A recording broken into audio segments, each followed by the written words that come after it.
नदीकिनारी जमा झालेल्या गणपती बाप्पांच्या मूर्तीचं केलं विधिवत विसर्जन।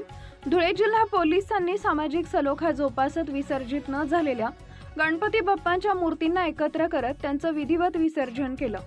धुळे शहरातील पांझरा नदीत गणेश भक्तांनी बाप्पांचं विसर्जन केलं, मात्र अनेक मूर्त्या पाण्याच्या प्रवाहात किनाऱ्याला जमा झाल्या होत्या।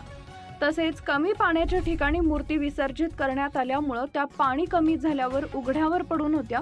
या सर्व मूर्ती शहरातील विविध पोलीस ठाण्यातील कर्मचारी आणि अधिकाऱ्यांनी एकत्र केल्या आणि वाहनांच्या माध्यमातून जिथे पाणी अधिक आहे त्या ठिकाणी विसर्जित करण्यात आल्या। शहरातील हत्ती डोह या ठिकाणी या सर्व मूर्ती एकत्र करून टप्प्याटप्प्याने विधिवत पद्धतीने विसर्जित करण्यात आल्या। धुळे पोलीस अधीक्षक श्रीकांत धिवरे यांच्या संकल्पनेतून हे काम प्रत्यक्षात आणलं गेलं। सुमारे 300 पेक्षा अधिक गणेश मूर्तींच्या विधिवत पद्धतीने पोलिसांनी विसर्जन केलं।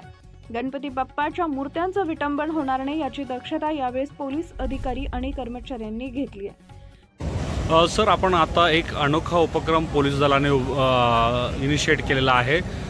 मूर्त्यांचं बऱ्याचदा त्या प्रवाहित होत नाहीत विसर्जन करत असताना, आपण त्यांना कसं व्यवस्थित त्यांची विल्हेवाट लावत आहोत। आता आपण जिथे उभा आहोत तो हत्ती डोह हा धुळे शहरामधला भाग आहे, तिथे मोठ्या प्रमाणे आपण गणपतीचं विसर्जन करतो। पण याचप्रमाणे इतर देखील अनेक ठिकाणी आपण विसर्जन करत आहोत। त्या ठिकाणी आमच्या असे निदर्शनास आले की खूप ठिकाणी श्रीच्या मूर्तींचं तिथे पडलेलं आहे किंवा त्यांच्याकडे हात तुटलेला आहे आणि त्याची विटंबना होण्याची देखील शक्यता आहे। त्याच्यामुळे सर्व पोलिसांकडनं आपण असे छोटे टेम्पो घेऊन त्यांना आपण इथे हत्ती डोहाचे इथे आणत आहोत। तिथल्या लोकल जे मुलं आहेत त्यांच्यामार्फत आपण त्यांचे विसर्जन रितसर आपण इथे करून घेत आहोत, जेणेकरून मूर्तींची विटंबना होणार नाही आणि पुढे आणखी काही त्याच्यामध्ये इश्यू होणार नाही।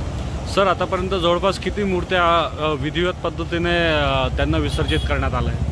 आतापर्यंत आपण 4 टेम्पो इथे आलेले आहेत आणि 250 ते 300 पर्यंतच्या मूर्त्या आपण इथे हत्ती डोहाच्या इथे विसर्जन केले आहेत।